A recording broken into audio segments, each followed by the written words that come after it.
Bienvenue sur Tournant de la vie, le lieu où l'envie tente de couper les racines de l'authenticité pour finalement découvrir que la véritable force ne peut être rasée.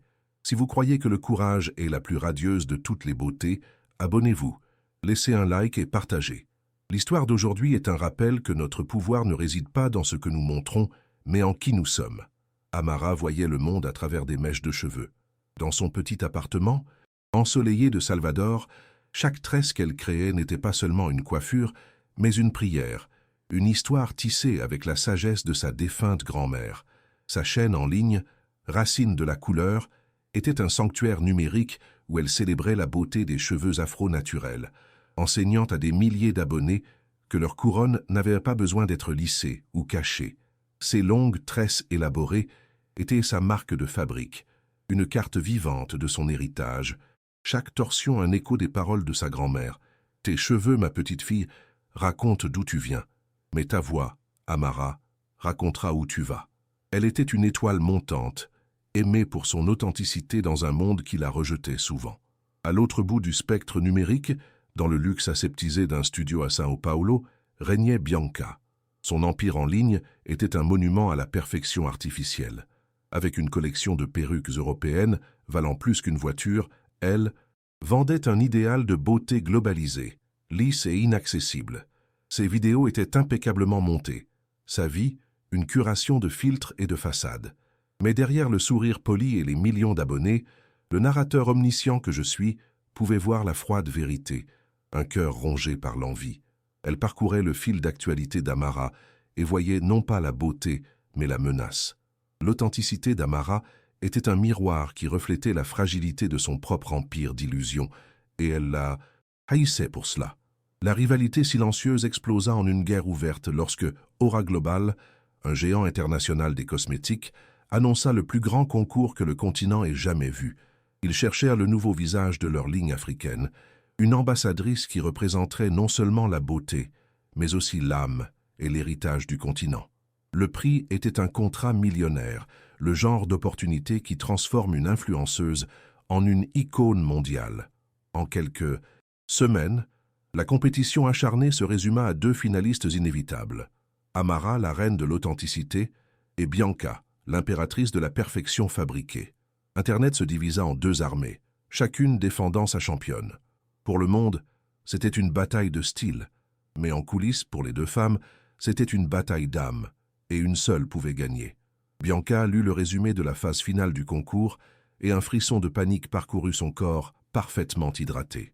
Les mots-clés de la marque étaient authenticité, racine, histoire personnelle. Elle regarda son arsenal de perruques lisses et blondes, son fil d'actualité méticuleusement organisé, et sut, avec la certitude amère du désespoir, qu'elle ne pourrait pas rivaliser sur un champ de bataille de vérité. Son histoire était une construction, son héritage, une performance. Amara, en revanche, était l'histoire que Aura Global recherchait. La peur de l'humiliation, d'être éclipsée et exposée, comme une fraude devant un public mondial, empoisonna son esprit. L'envie laissa place à une malice froide et calculatrice. Si elle ne pouvait pas gagner l'histoire d'Amara, elle devrait détruire la personnification de cette histoire, ses tresses. Le plan de Bianca fut exécuté avec la douceur d'un nectar empoisonné. La veille de la grande finale, alors qu'Amara, nerveuse et pleine d'espoir, répétait son discours dans sa chambre d'hôtel, un message texte illumina son téléphone. C'était Bianca. « Amara, ma chérie, la tension d'avant-finale, n'est-ce pas? J'ai réservé la suite présidentielle pour nous détendre. Que dirais-tu d'un toast? Sans rivalité, juste deux femmes célébrant le chemin parcouru. Viens. » Le narrateur omniscient que je suis a vu le piège, l'appât brillant de fausseté. Mais Amara, dont le cœur ne connaissait pas les profondeurs de la méchanceté de sa rivale, hésita puis céda. Dans sa noblesse, elle vit l'invitation non comme une ruse, mais comme un rameau d'olivier, une chance de transformer la compétition en respect mutuel. C'était une preuve de son caractère, et aussi sa vulnérabilité fatale. En entrant dans la suite de Bianca, Amara fut accueillie par de faux sourires et une musique forte. Deux des amis de Bianca étaient là, complices silencieuses dans le théâtre de la cruauté. « À notre succès !» dit Bianca, en tendant à Amara une coupe de champagne. Alors qu'Amara se tournait pour saluer l'une des autres, la main de Bianca se déplaça avec la rapidité d'un serpent versant une poudre incolore dans la boisson de sa rivale. Amara, innocente, but. La première sensation fut un vertige, le son de la musique se déformant, les lumières devenant floues. Elle porta la main à sa tête, essayant de se stabiliser. La dernière chose qu'elle vit avant que l'obscurité ne l'engloutisse fut le sourire de Bianca, une grimace de triomphe froide et prédatrice qui n'avait rien d'humain. Elle était tombée dans le piège. Ce qui suivit ne fut pas un acte de rivalité, mais de profanation. Amara étant inconsciente, Bianca et ses complices la traînèrent dans la salle de bain de la suite, le marbre froid, un autel pour le sacrifice à venir. Bianca prit une grande paire de ciseaux de couture, son visage un masque de concentration froide. Elle saisit la première des tresses d'Amara, une épaisse mèche d'histoire et d'amour, et la coupa. Le son du métal mâchant les cheveux fut un bruit sourd et malsain dans le silence de la pièce. Mèche après mèche, les tresses qui avaient mis des années à pousser et des heures à être tissées tombèrent sur le sol, inertes et sans vie. Le narrateur que je suis a vu le plaisir dans les yeux de Bianca. Elle ne coupait pas seulement des cheveux, elle démembrait l'âme de sa rivale, croyant qu'en détruisant le symbole, elle détruirait aussi la femme. Mais les ciseaux ne furent pas la fin. L'envie de Bianca exigeait une annihilation totale. La tête d'Amara étant maintenant couverte de touffes de cheveux inégales, elle prit une tondeuse électrique. Tandis que ses amis tenaient la tête de leur victime sans défense, Bianca alluma l'appareil, son bourdonnement un présage de l'humiliation finale. Elle rasa chaque centimètre du cuir chevelu d'Amara jusqu'à ce qu'il soit lisse et exposé. Pour assurer son pouvoir futur, elle filma les derniers moments de l'acte avec son téléphone, une police d'assurance pour le silence d'Amara, au cas où elle penserait à riposter. Et puis, elles la laissèrent. Elles abandonnèrent Amara sur le sol froid de la salle de bain, chauve, violée et seule, l'horloge marquant les heures qui la séparèrent de l'événement qui devait être l'apogée de sa carrière, mais qui semblait maintenant être sa tombe. La cruauté de Bianca a atteint son paroxysme, laissant Amara dans son moment le plus sombre. Le voyage de retour depuis le bord de l'abîme commence maintenant. Espérez-vous voir Amara se relever? Si sa force vous inspire, n'oubliez pas de laisser un like sur cette vidéo. Et maintenant, une question pour vous faire réfléchir. Que feriez-vous si le symbole de votre identité vous était brutalement volé quelques heures avant le moment le plus important de votre vie? Laissez vos réponses dans les commentaires. La première chose qu'Amara sentit en se réveillant ne fut pas le mal de tête lancinant, mais le froid. Un froid anormal sur son cou et sa tête, un vide là où aurait dû se trouver le poids réconfortant de ses tresses. Elle se leva en titubant, la lumière de la salle de bain de la suite de luxe agressant ses yeux.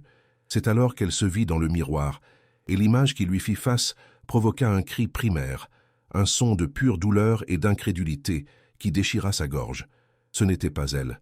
C'était une étrangère, une victime au cuir chevelu lisse et vulnérable, les yeux écarquillés d'horreur. Elle tomba à genoux, le cri se transformant en un sanglot profond et convulsif. Autour d'elle, sur le sol en marbre, gisaient ses tresses, comme des soldats tombés dans une bataille qu'elle ne savait même pas livrer. À ce moment, l'humiliation fut totale, et le désir de simplement disparaître, de s'effacer du monde, était la seule chose qu'elle pouvait ressentir.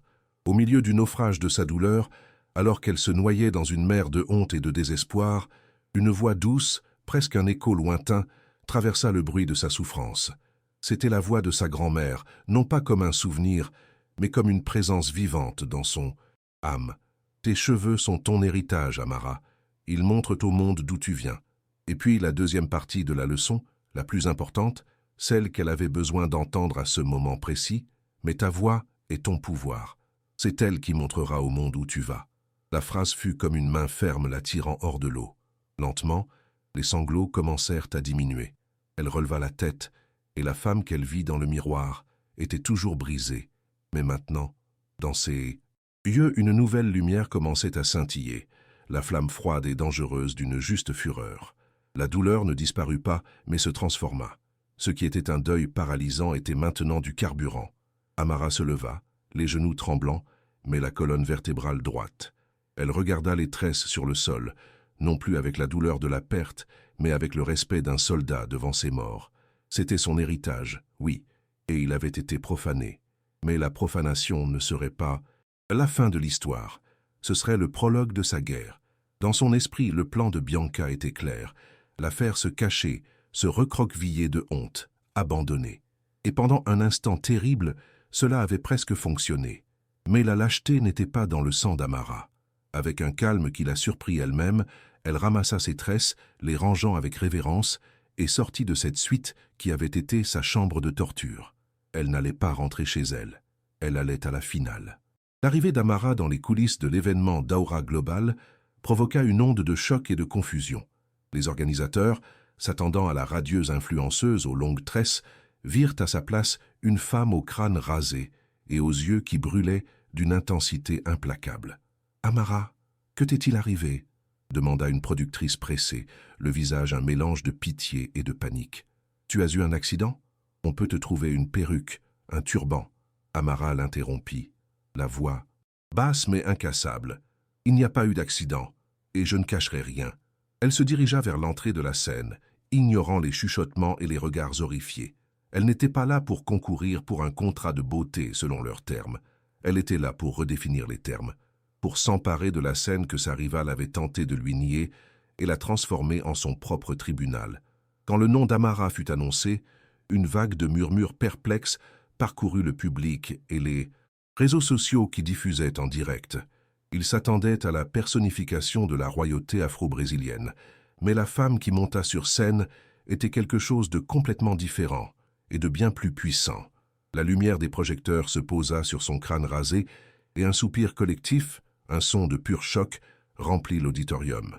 Bianca, assise au premier rang avec un sourire de crocodile répété, sentit une vague de triomphe. L'abomination s'était exposée. La victoire était à elle. Amara se dirigea vers le centre de la scène, ignorant le prompteur qui contenait son discours original sur les produits capillaires. Elle regarda directement la caméra principale, les millions d'yeux qui la jugeaient, et prit une profonde inspiration.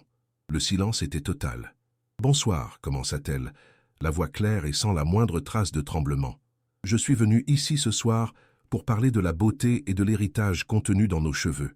Mais la nuit dernière, mon héritage m'a été volé. » Un murmure de confusion s'empara du public. « Je n'ai pas eu d'accident », poursuivit-elle, la voix gagnant en force. « J'ai été victime d'un acte d'envie et de cruauté, conçu pour me faire taire, pour me briser, pour me faire honte de qui je suis sans mes cheveux. » Elle releva le menton, et ses yeux croisèrent ceux de Bianca au premier rang. Ma rivale dans ce concours, sachant qu'elle ne pouvait pas gagner sur le terrain de l'authenticité, a choisi la voie du sabotage. Ce crâne rasé n'est pas un choix stylistique, c'est la preuve d'un crime. L'accusation, directe et brutale, tomba dans l'auditorium comme une bombe. La mâchoire de Bianca tomba, son sourire figé se transformant en un masque de panique. Le public haleta et Internet explosa. Les hashtags de l'événement furent instantanément remplacés par « Pageant Justice pour Amara ». Son manager se précipita sur scène, tentant d'interrompre la diffusion, mais il était trop tard. La vulnérabilité d'Amara, son refus de se cacher, était l'arme la plus puissante qu'elle aurait pu manier. « On m'a dit que ma voix était mon pouvoir », continua-t-elle, et maintenant sa voix était un tonnerre, pleine d'une douleur qui se transformait en force sous les yeux du monde. « Alors, voici ma voix. C'est moi, sans filtre, sans mèche pour me cacher. C'est la force que ma grand-mère m'a enseignée. Une force qui ne peut être ni coupée, ni rasée. Une force qui réside dans nos racines, pas dans nos cheveux. » Le public, qui quelques instants plus tôt était sous le choc, se levait maintenant, applaudissant debout, un rugissement de soutien qui secoua l'auditorium. La directrice marketing d'Aura Global, une femme nigériane imposante assise à côté du PDG, se leva. Elle n'eut pas besoin de délibérer. Elle vit le courage, l'intégrité et l'histoire la plus puissante dont n'importe quelle campagne marketing aurait pu rêver. Elle monta sur scène, prit le micro et se tint aux côtés d'Amara, un geste de solidarité qui scella le destin de Bianca. « Aura Global ne cherche pas seulement un beau visage », déclara-t-elle, la voix résonnant d'autorité. « Nous cherchons une voix authentique. Et ce soir, la voix la plus puissante, la plus authentique et la plus courageuse d'Afrique se trouve sur cette scène. » Elle se tourna vers Amara. « Le contrat est à vous, et mademoiselle Bianca est définitivement disqualifiée et fera l'objet d'une enquête de nos équipes juridiques et des autorités. » La justice ne fut pas différée. Elle fut instantanée, publique et écrasante. Dans la confusion qui s'ensuivit, Alors qu'Amara était étreinte par la directrice d'Aura et acclamée par la foule en liesse, Bianca tenta de s'enfuir par les coulisses. Mais l'humiliation qu'elle avait planifiée pour sa rivale la rattrapa la première. La sécurité de l'événement, déjà alertée par l'équipe de la marque, l'intercepta discrètement mais fermement. Son visage, autrefois un masque d'arrogance, était maintenant brouillé par les larmes et la panique alors qu'on la conduisait dans une pièce en attendant l'arrivée de la police. Les caméras qu'elle aimait tant la poursuivaient maintenant, non pour capturer sa beauté, mais pour documenter sa chute misérable. En moins d'une heure, l'empire numérique que Bianca avait bâti sur l'artificialité commença à s'effondrer, les sponsors annulant leurs contrats et les abonnés l'abandonnant en masse, un château de cartes emporté par le souffle de la vérité. L'image d'Amara cette nuit-là devint un phénomène mondial. Elle, le crâne rasé et un sourire à la fois vulnérable et invincible, était la personnification de la résilience. La photo d'elle sur scène, aux côtés de la directrice d'Aura, fit la une des magazines et des portails d'information du monde entier.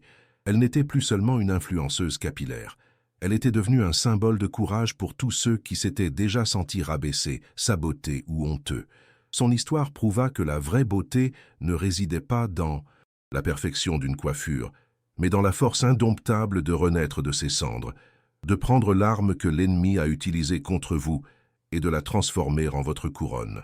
La première campagne d'Amara pour Aura Global ne fut pas tournée dans un studio exotique, mais dans sa propre ville, Salvador, entourée de vraies femmes de tous âges et de toute carnation. Le slogan, qu'elle créa elle-même, devint un hymne à l'émancipation qui résonna dans le monde entier. Notre force ne réside pas dans nos mèches, mais dans nos racines. La campagne célébrait les cicatrices, le vitiligo, les cheveux crépus, les têtes rasées et la beauté imparfaite et authentique que Bianca avait tenté d'effacer. Amara utilisa sa plateforme non pour vendre un produit, mais pour vendre une idée, celle que le standard de beauté le plus important est celui que l'on définit pour soi-même.